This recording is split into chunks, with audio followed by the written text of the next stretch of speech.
జయ అపజయాలు సుఖదుఖాలు ఇవన్నీ దాటుకొని వచ్చారని ఏవీలో చాలా క్లియర్గా తెలుస్తోంది. And paper boy to editor అనే ఈ టైటిల్ కూడా that title is also reflecting your story very well. And right now I stand here with pride and gratitude, and I invite all the distinguished guests on the stage.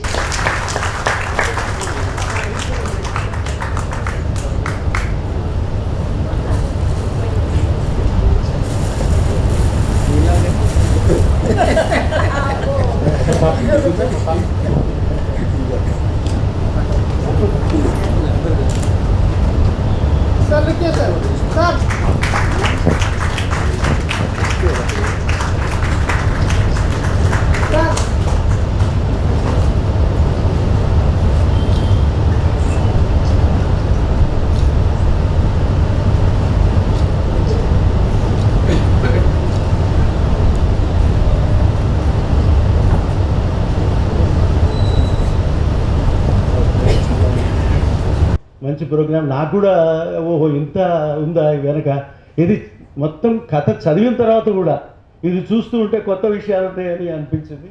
చాలామంది చాలా బాగా రాశారు దాని గురించి, చాలా స్పష్టంగా కొన్ని విషయాలని ఏమాత్రం హెజిటేట్ చేయకుండా వారు రాశారు.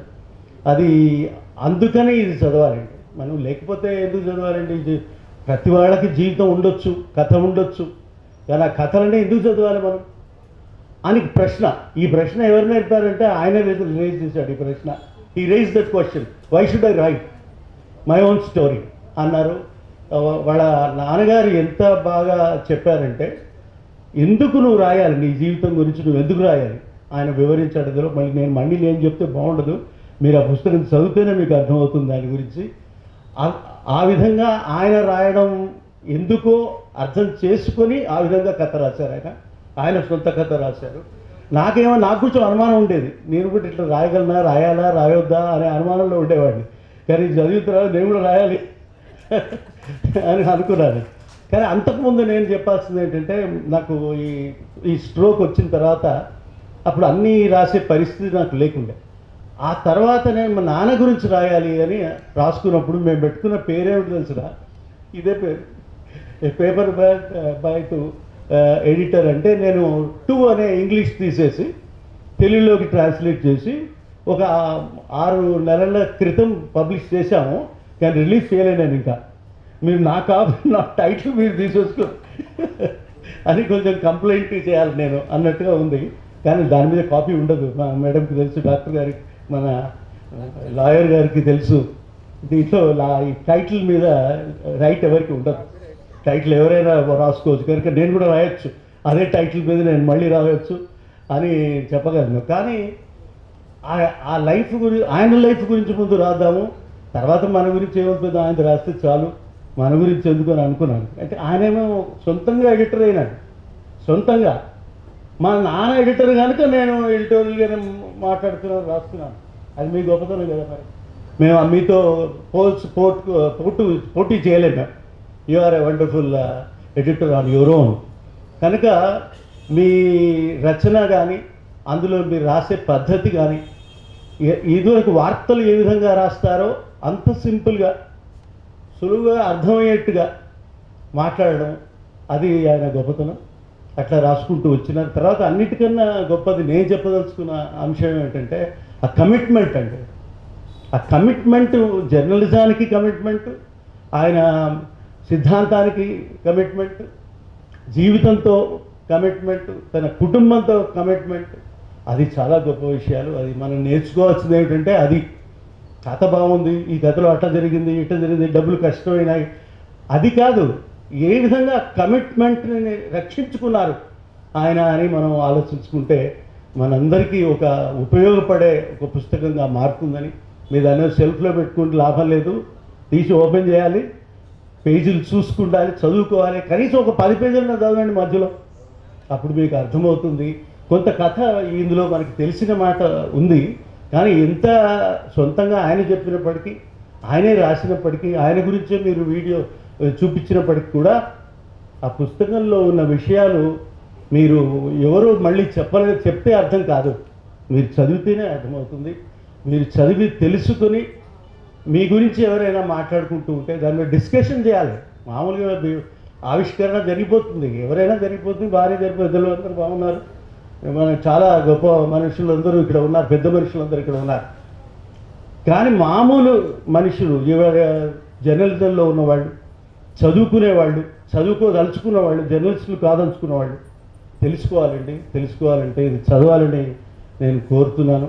మీరు చదవండి దయచేసి. తర్వాత ఇవాటి జర్నలిజం ఎట్లా ఉంది అని మనం అందరం కొందరు అంటూ ఉంటారు, అది ఏమిటండి ఆ రోజులు, ఈ రోజులు వేరు, ఆ రోజులు అదేమీ కాదు. ఎప్పటికీ ఈ రోజులు ఇట్లాగే ఉంటాయి, ఈ డెవలప్మెంట్స్ కూడా ఇట్లనే ఉంటాయి, కష్టాలు కూడా ఇట్లనే ఉంటాయి. మీకు టెక్నాలజీ పెరుగుతుంది కానీ మన పరిస్థితులు, మనుషులు, వ్యవహారాలు, కమిట్మెంట్స్ వేరే రకంగా ఉంటాయి. కాబట్టి అవన్నీ మనము అవగాహన చేసుకుని ఒక రకంగా ఈ జీవితాన్ని నడిపించుకోవాలి అనే నమ్మకం మీకు కలిగించే పుస్తకం ఈ పుస్తకం. ఇది కథ కాదు, ఇది వాస్తవం. ఈ వాస్తవాన్ని మీకు అర్థం చేసుకునేంత శక్తి మీకు ఉంటుందని నేను నమ్ముతున్నాను. కానీ చదివితేనే ఉంటుంది ఆ శక్తి, చదవకపోతే ఆ శక్తి రాదు. మీరు చదవాలని కోరుకుంటున్నాను. నేనేదో ముందు మాట రాశాను అని చెప్పట్లేదు నేను, ఎందుకంటే దీనికి ముందు మాట అని చెప్పడం చాలా కష్టం. ఎంత దగ్గర ఆపాలి, నేను ఎక్కడి దాకా రాయాలి అనేది నాకు తెలియని పరిస్థితిలో ఉన్నాను నేను ఇది రాసిన తర్వాత. ఆయన కూడా అడిగా, మనం ఎక్కువ రాశారా తక్కువ రాశారా కొంచెం చూడండి అని అంటే, ఆయన కూడా ఆయన ఎడిటర్ లాగా దీన్ని కూడా ఎడిట్ చేయాలని అడిగాను. నేను కూడా రిక్వెస్ట్ చేశాను because of my own issues. కానీ చాలా బాగా ఎడిట్ చేశారు, చాలా బాగా ప్రజెంట్ చేశారు, పిల్లలు చాలా బాగా మాట్లాడారు, నటించారు చాలా బాగా. మా మిత్రుడు రావా ఇక్కడికి రా, దీన్ని మెచ్చుకోవాలి. ఈ మంచి మిత్రుడు మాకు. నేను ఇంకా ఆయన ఏమనాలని ఇంకొక రకంగా అనలేను, సారథి అంటాను నేను అంతే. ఈ సారథిని కూడా నేను అభినందిస్తాను. మా మేడం గారికి, ఉన్నారా మేడం గారు, మిమ్మల్ని ఏమని చెప్పాలండి, నేను ఒక రెండు మాటలు చెప్పేసి నేను ముగించేస్తాను. ఏంటంటే మన కుటుంబ వ్యవస్థ ఎంత గొప్పది. మీ కథలు కావచ్చు, కళలు, కులాలు వేరే ఉండొచ్చు, కథలు వేరే ఉండొచ్చు, సిద్ధాంతాలు వేరే ఉండొచ్చు, కానీ ఒక కుటుంబం అనేది ఉంటే ఎంత అద్భుతంగా ఉంటుందో చెప్పడానికి ఇవాళ మాట్లాడిన పిల్లలు, పెద్దలు చెప్పిన వాళ్ళందరూ ఈ కుటుంబం గొప్పతనానికి అర్థమవుతుందని నేను చెప్పదలుచుకున్నాను. ఇది నాకెందుకు అర్థమైందంటే, నాకు స్ట్రోక్ వచ్చిన తర్వాత నాకు అర్థమైంది కుటుంబం గొప్పది అని చెప్పడానికి. ఆ కుటుంబము మనం కలిసి ఉండడం వల్ల ఈ కుటుంబం అద్భుతమైన మొత్తం దేశానికి కుటుంబం అవుతుందని నేను అనుకుంటూ అందుకని ఈ రెండు మాటలు మా శ్రీమతి వల్ల నేను ఈ విధంగా ఎట్లా ఉన్నాను, నేను ఎట్లా అనుకుంటున్నానో వీరి వల్లనే ఈ కుటుంబం కూడా ఇంత బాగుందని నేను అనుకుంటున్నాను. కుటుంబాలను రక్షించుకుంటే దేశాన్ని మనం రక్షించుకుంటారని నాకు అనిపిస్తుంది. సో దేశాన్ని రక్షించుకోవడానికి మీకు వేరే ఏం పని చేయాల్సిన అవసరం లేదు, కొత్తగా మీరు యుద్ధాలు చేయాల్సిన అవసరం లేదు. వీరందరినీ ఈ కుటుంబాలను నిలబెట్టుకుంటే చాలు అని చెప్పేది ఎక్కడ తెలిసింది ఈ విషయం నాకు అంటే ఈ పుస్తకంలో తెలిసింది. కనుక ఈ పుస్తకం చాలా గొప్పది. ఇది మనం అంతా చదువుకోవాలి, కనీసం కొన్ని దానిపైన డిస్కస్ చేయాలని అనుకుంటూ నేను మీకు సెలవు తీసుకుందామని అనుకుంటాను. నమస్కారం. వినయ్ కుమార్ గారి జీవిత చరిత్ర అంటే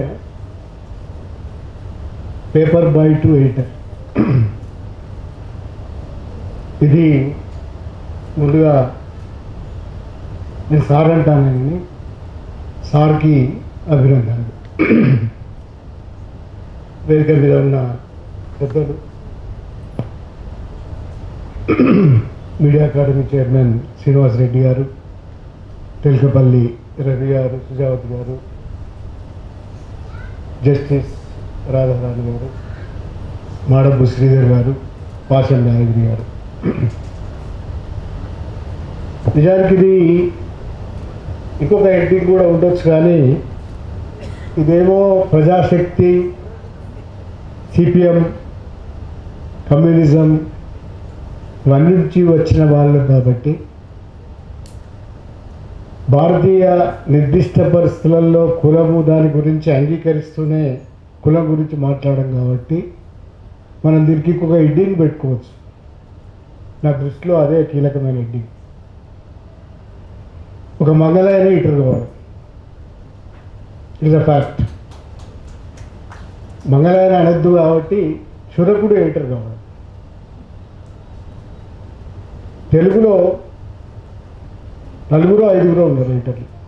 ఎవరు? ఇదే జాతి.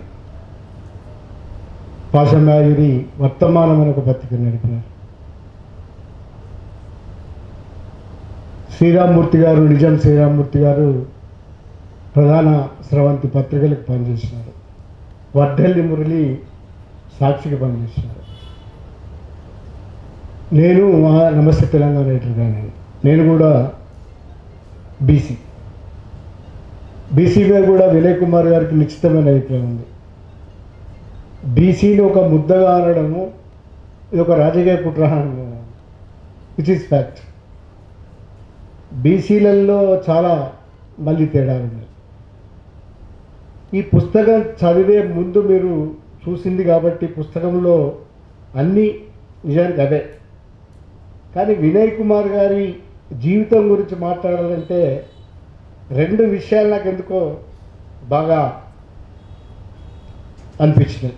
వేటి మధ్య ఆయన జీవించినాడు. ఒకటి, నిజానికి బీసీలలో కూడా అంటరాని కులం అనే ఒక కులం, దాని నుంచి వచ్చిన ఆయన. 2, పేదరికం నుంచి వచ్చిన ఆయన. పేపర్ బాయ్గా పనిచేసి అదే పేపర్కి ఎడిటర్ అయినా. ఈ మూడింటితో పాటుగా అజామ్ కా బచ్చా తుమారే ఘర్ కే అందర్ జారా అంటే అర్థమైంది కదా మీకు? చెప్పండి. అజామ్ అంటే క్షురకుడు. ఒక మంగళాయన మీ ఇంట్లోకి పోతాడు రాని అన్న మాట ఆయన పుస్తకంలో ఉంటుంది. ఎందుకన్నాడు అది? మంగళ కులం కూడా అంటరాంది అనేది వాళ్ళ ఇంటి పక్కలో ఉన్న వాళ్ళు, స్నేహితులు, దగ్గర వాళ్ళు, ఆ ఒక్క విషయం తప్ప అన్నిటికీ దగ్గర ఉండేవాళ్ళు, కలిసిమెలిసి ఉండేవాళ్ళు, గౌరవించేవాళ్ళు. కానీ ఇంట్లోకి రానిచ్చేవాళ్ళు కాదు. ఇంట్లోకి రానిచ్చేవాళ్ళు కాదు అని అంటే దోస్తులు కూడా ఉండేవాళ్ళల్లా. చివరికి ఇంతకుముందు అన్న కటిక, ఆరకటికలు కూడా ఇంట్లోకి రానిచ్చేవాళ్ళు కాదు. వాళ్ళు ఇంటి చుట్టుపక్కల వీళ్ళు ఉండేవాళ్ళు. ఇది వినయ్ కుమార్, వినయ నాట్ వినయ్, వినయ్ కుమార్ అనుభవించినాడు. రెండవ వైపు ఈనాడులో చేరినప్పుడు పతంజలి ఆయనను అడిగినాడు పెళ్లి గురించి. అనొచ్చు నేను ఇప్పుడు, ఎందుకంటే ఆమె ఎట్లా రెడ్లమ్మాయి, అమ్మాయి కాదు కానీ అప్పుడు రెడ్లమ్మాయే కాబట్టి రెడ్లమ్మాయిని చేసుకున్నాడు ఆయన. ఈ రెడ్లమ్మాయిని చేసుకున్నది ఎక్కడది? చిత్తూరు, పీలేరు. ఇది మహబూబ్నగర్. అరే నువ్వు ఎట్లా పోయినావా? అట్లా పెళ్ళైనాక వాళ్ళ ఇంటికి పోయింది ఆయన. ఎట్లా పోయినావా అని పతంజలి ఆశ్చర్యపోయింది. అప్పుడు ఒక మాట చెప్పినాడు, అరే ఏమన్నా అయితే ఏమవుతుండే నీ పరిస్థితి. ఆయన ఇంకో రకంగా ఊహించినాడు. కానీ వినయ్ కుమార్ ఎట్లాగైతే అజామ్ కా బచ్చాను అట్లాగే ఆయన తర్వాత వచ్చిన పరిణామాలలో ఏమన్నాడంటే, in that case it would have been their funeral. అట్లా ఈయనైతే అంతే కదా, అట్లా ఈయనైతే వాళ్ళ సావే అవుతుంది అని చెప్పినాడు. అంటే ఈ ధైర్యం ఎక్కడి నుంచి వచ్చింది ఆయనకి? Communist party. ఈ రెండింటి మధ్య వినయ్ కుమార్ గారి జీవితం ఉంది. ఈ వినయ్ కుమార్ జీవితం కాదు, చాలామంది జీవితం ఈ రెండింటి మధ్య ఉంది. ముఖ్యంగా తెలంగాణలో, అంటే ఇతర చోట్ల ఈ ఉద్యమాలు లేవని కాదు నేను అనడం, కానీ మాలాంటి వాళ్ళ జీవితాలన్నీ కూడా కొంత మీ ముందు నిలబడి మాట్లాడుతున్న స్థాయికి రావడం వెనుక చాలా ఉన్నాయి. అందుకే నిజానికి ఆయన జీవితంలో జరిగినవన్నీ నా జీవితంలో జరిగిన కనుక నాకు కొంచెం ఆశ్చర్యంగా అనిపించింది. దానికి నాకు తెలియదు. మొదలైన ఒకటి ఏదో పంపించినాడు సరే ఇది మాట్లాడడం అన్న తర్వాత నేను చదివితే పెద్దగా ఆసక్తి అనిపించలేదు, మామూలుగా ఉండింది, అది ఏదో పంపించినారు. పుస్తకం పంపించి ఎంత మేలు చేసినారంటే ఆ పుస్తకాన్ని నేను ఏకబిగిన చదివేస్తున్నాను. ఆయన చిన్నప్పుడు చదివిన డిటెక్టివ్ నవల్ లాగానే చదివిస్తున్నాను. ఇవాళ నేను చిన్నప్పుడు డిటెక్టివ్ నవల్ చదివినాను. నా ఫస్ట్ నేనైతే ఆయన ఎమ్ము దగ్గర ఆగిపోయినాడు, నేను ఆగలేదు. నేను ఎంబెల్లో ఉంటుంది, ఒక ఎల్లు ఎక్కువ, నా కార్యాచరణ ఎల్లులో ఉండే. ఆయన ఏ బావి గురించి అయితే రాసినాడో వీళ్ళ ఇంటికి లంబడోళ్ళు వస్తారు, చెట్టు నీడ ఉండేది. ఆ లంబడోళ్ళు వచ్చి ఆ చెట్టు నీడ కాడ తినేటోళ్ళు, బావిల నీళ్లు తాగేటోళ్ళు. కానీ బావిలో చేదేసి వీళ్ళు చేయితే వాళ్ళు తాగేవాళ్ళు. లంబడోళ్ళు కూడా వీళ్ళు చేయితే వాళ్ళు తాగేయాలి కాదు. అప్పుడు ఈయన అరే బొక్కలకి ఏముంటుంది, బావికి లేదా నీళ్ళకి లేదా అని అనుకున్నాడు. అట్లాగే మా ఫస్ట్ పోరాటం, నేను కార్యకర్తగా అయిన తర్వాత బ్రాహ్మణులది ఒక బావి ఉండే మా దగ్గర, కొంచెం బ్రాహ్మణ అగ్రహారం లాంటిది మంతని అంటే. ఈ బ్రాహ్మణుల బావిలోకి అక్కడ చుట్టుపక్కల ఉన్న వాళ్ళని ఎవ్వరిని రాణించేవాళ్ళు కాదు. అరే నీళ్ళు చదువుకోవడానికి వాళ్ళకేమో నీళ్ళు వేరే ఆధారం లేదు, చాలా దూరం పోయి తెచ్చుకోవాలి. మా ఫస్ట్ దాని మీదగా కాన్సన్ట్రేట్ చేసి అందరిని జమ చేసి ఒకసారి పోయి బొక్కలు వేసి చేద్దాం, అయిపోయింది కథ. బొట్టు పోయింది, అన్ని పోయినాయి, నీళ్ళు ప్రజల పరం అయిపోయినాయి. మా జీవితం అట్లా ఉంటుంది. అక్కడి నుంచి ఇక్కడికి రావడం అనేది అవమానాలు, చీత్కారాలు, వివక్షలు. బీసీ కులాలు ఎట్లయితే ఒక రాజకీయ కుట్ర ఒకటే ముద్ద అంటున్నారని అన్నాడు వినయ్ కుమార్ గారు. ఇంకొక అబ్జర్వేషన్ అనేది చాలా బాగా అనిపిస్తుంది. ఎదుగుతున్న క్రమం చాలా చోట్ల ఎస్సీలు ఎస్టీలు కంప్లైంట్ చేస్తున్న విషయం ఏంటంటే, ఏదైతే యాజమాన్య సంబంధాలు మారుతూ వస్తున్నాయో, బీసీలు ఊర్ధ్వముఖంగా కదులుతున్న క్రమంలో వాళ్ళే మిగతా కులాలని అణచివేతకు గురి చేస్తున్నారు అనేది ఒక అబ్జర్వేషన్. బ్రాహ్మణులు లాంటి వాళ్ళేమో బీసీల మీద పెత్తనం చేస్తారు, బీసీలలో ఇట్లాంటి కులాల మీద అందరూ పెత్తనం చేస్తారు, అందరూ వివక్ష చూపిస్తారు, అంటర్తనం చూపిస్తారు. కానీ బ్రాహ్మణులతో వివక్షకు గురయ్యే శూద్రుడైన బీసీ వాడు కూడా ఇతరుల మీద యాజమాన్య హక్కు కలిగి ఉన్నట్టుగా ప్రవర్తిస్తాడు. ఇది ఒక కాంప్లికేటెడ్ ఇష్యూ. కమ్యూనిస్టులు ఇవన్నీ మాట్లాడచ్చా? భారతీయ నిర్దిష్ట పరిస్థితులు అంటే ఇదేనా?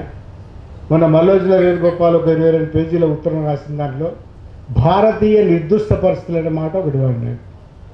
సో పుస్తకాన్ని విడుదల చేసిన జస్టిస్ రాధారాణి గారిని మాట్లాడాల్సిందిగా కోరుతున్నాను.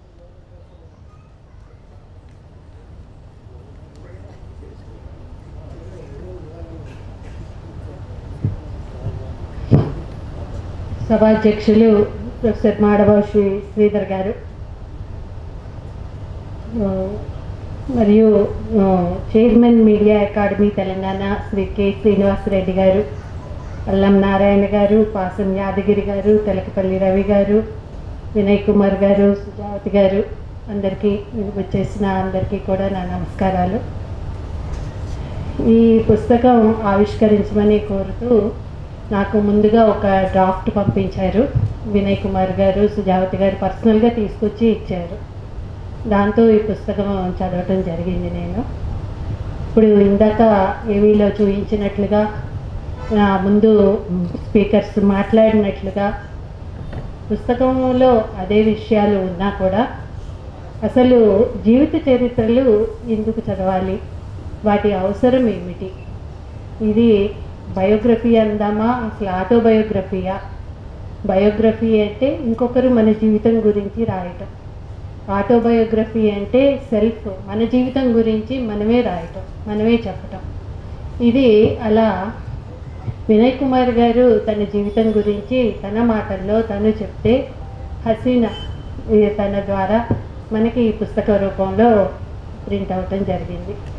ఈ పుస్తకం చదివితే నాకు బయోగ్రఫీస్ చదవటం వల్ల ఆ కాలమాన పరిస్థితుల్ని అన్నిటినీ ఆ కాలం వాటిని అన్ని అర్థం చేసుకోవటం జరుగుతూ ఉంటాడు. అప్పుడు పరిస్థితులు ఎలా ఉన్నాయి ఏమిటి అని వాళ్ళ తాతగారి దగ్గర నుంచి మొదలుపెట్టి నాన్నగారు, అమ్మ, తన జీవితం అలా వరుసగా ఒక క్రమ పద్ధతిలో చెప్పుకుంటూ వచ్చారు.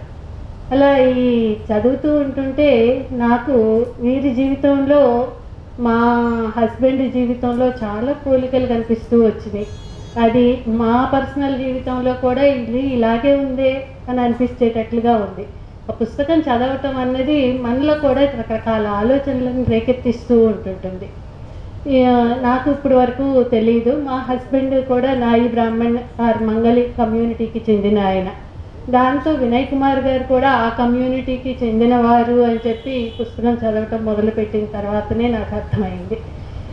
దాంట్లో వారు రాసిన పరిస్థితులు అవన్నీ చూస్తూ ఉంటే వారి తాతగారు బార్బర్ షాప్లో బెల్జియం అద్దాలతో ఎలా అలంకరించారు, ఆ షాప్లో ఎలా స్పెసిఫిక్గా ఒక పంకాలు అవన్నీ ఉండేవి, ఒక బట్టతో ఉండే పంకాలు అవి ఎక్కడ ఇంకో 2 చోట్ల మాత్రమే ఉండేవి ఆ కాలంలో అని, అప్పుడు వాడిన వస్తువుల గురించి, ఆ షాప్ను ఎలా డెకరేట్ చేశారో ఆ పద్ధతి గురించి, వాటన్నిటి గురించి చాలా స్పష్టంగా వాళ్ళ నాన్నగారు ఎంత అభ్యుదయవాదో వారి పరిస్థితుల గురించి వాటన్నిటినీ చాలా చక్కగా తెలియజేశారు.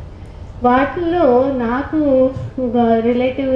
రిలేటెడ్గా అనిపించింది వాళ్ళ అమ్మ గురించి చెప్తూ, వాళ్ళ తల్లి గురించి, తల్లి వైపు బంధువులతో ఆమె వాళ్ళ నాన్నగారు చనిపోయినా వాళ్ళ బ్రదర్ చనిపోయినా వెళ్ళలేకపోయిన పరిస్థితుల గురించి చెప్పారు.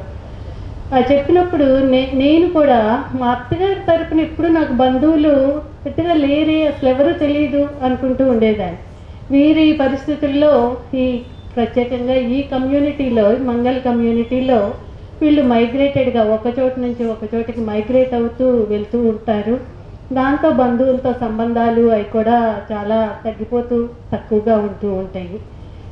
తండ్రి వైపు బంధువులతో అయినా కొంచెం సంబంధాలు మెయింటైన్ చేస్తూ వస్తుంటారు, కానీ తల్లి వైపు బంధువులు పెళ్ళి అవ్వటం, ఈ పేదరికంలో ఉండటం, దాంతో వెళ్ళలేని పరిస్థితులు, పేదరికం వల్ల వాళ్ళ పుట్టింటికి కూడా వాళ్ళు వెళ్ళలేని పరిస్థితులు ఎలా ఉంటాయి అన్నవి అది చదివిన తర్వాతనే నాకు మా అత్తగారి పరిస్థితి కూడా అర్థమైందని అనిపించింది. అప్పటి వరకు నాకు తెలియని అటువైపు సైడ్ అసలు బంధువులు ఎందుకు మాకు పరిచయం లేరు, ఎందుకు అనే దానికి ఒక జవాబు దొరికినట్లుగా అనిపించింది ఆ పుస్తకం చదివితే నాకు. అలా చాలా వరకు వారిది కులాంతర వివాహం చేసుకోవటం, ఆ పిల్లలకి కులాంతర వివాహాలు చేయటం, ఇవన్నీ మా జీవితం కూడా అలాగే అయింది. అందుకని అలా కొన్ని పోలికలు ఇవన్నీ కూడా ఆ పుస్తకం చదువుతూ ఉంటే తెలుస్తూ వచ్చింది. అలా ఆ స్థాయి నుంచి, ఒక చిన్న కుటుంబంలో ఉన్న ఆ స్థాయి నుంచి ఈ స్థాయి దాకా ఎలా పెరగగలిగారు, ఒక సామాన్యుల నుంచి అసామాన్యులు. ఇప్పటికే అసామాన్యులమా అంటే కాకపోతే మనం ఇంకా సామాన్య జీవితమే గడుపుతున్నాం, కానీ ఆ స్థాయిలో ఉన్న చాలామంది నుంచి ఈ స్థాయి దాకా, ఏ స్థాయి దాకా, ఒక ఎడిటర్గానే కాదు, ఒక ప్రధానమంత్రితో మీడియా డెలిగేషన్లో ప్రయాణం చేయటం, వేరే వేరే దేశాలకి ఐక్యరాజ్య సమితిలో కూడా రిపోర్టింగ్ చేయటం, అక్కడ అధినేతల ప్రసంగాలు, వేరే దేశాల అధినేతల ప్రసంగాల్ని వాటన్నిటినీ కూడా రిపోర్టింగ్ చేయటం, అది అఫీషియల్గా ఆయనకి దొరికిన అవకాశం, ఆ స్థాయి దాకా ఎదగగలగటం అంటే అది సామాన్యం కాదు, అసామాన్యమే. అందుకని చెప్పి వారి జీవిత ప్రయాణం ఆ స్థాయి నుంచి ఈ స్థాయి దాకా ఎలా పెరిగిందో తెలుసుకోవటం అందరికీ కూడా అవసరం. ఒకప్పుడు ఫిక్షన్ చదివేదాన్ని, కానీ ఇప్పుడు రిటైర్ అయిన తర్వాత పుస్తకాలు చదువుతూ ఉంటే బయోగ్రఫీసే ఇంట్రెస్టింగ్గా ఉంటున్నాయి. జీవితాల గురించి చదవటం, ఫిక్షన్ అంటే కథలు, కల్పిత కథల కంటే నిజ జీవితాల్లో మనుషులు ఎలా పెరగగలిగారో, ఎదగగలిగారో తెలుసుకోగలిగే అవకాశం లభిస్తుంది మనకి. ఆ పరిస్థితుల నుంచి ఈ పరిస్థితులకు వాళ్ళని వాళ్ళు ఎలా మౌల్డ్ చేసుకుని ఎలా వారి జీవితంలో పైకి రాగలిగారు అన్నది తెలుసుకోవటం అందరికీ కూడా అవసరం. ముఖ్యంగా వారు జర్నలిజం వృత్తిలో ఉన్నారు కాబట్టి జర్నలిజం గురించి చాలా బాగా డీటెయిల్డ్గా రాశారు. దాంట్లో సమగ్రంగా ఒక సమాచారాన్ని ఎలా అందించాలి అనే దాని గురించి, అలాగే మా పెళ్ళి చేసిన ఆవుల సాంబశివరావు గారు ఒక మాట అన్నారు అని చెప్పి దాంట్లో కూడా చదివాను. అర్ధాకలితో మన తెలుగు జర్నలిజం చూస్తూ ఉంటే అర్ధాకలితో భోజనం ముందు నుంచి లేచినట్లు అనిపిస్తుంటుంది అని. అంటే ఇది సమగ్రంగా ఉండట్లేదు, సమాచారం అసమగ్రంగా ఉంటుంది. ఇంకా వీటిని ఇంప్రూవ్ చేసుకోవాల్సిన పరిస్థితులు ఏమున్నాయి, వాటిని ఎలా ఇంప్రూవ్ చేసుకోవచ్చు అన్నది కూడా సజెషన్స్, సూచనలు, సలహాలు అన్నీ ఇచ్చారు.